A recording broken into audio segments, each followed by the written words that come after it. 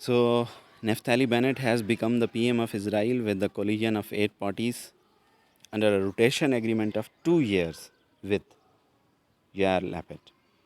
The name of Parliament of Israel is,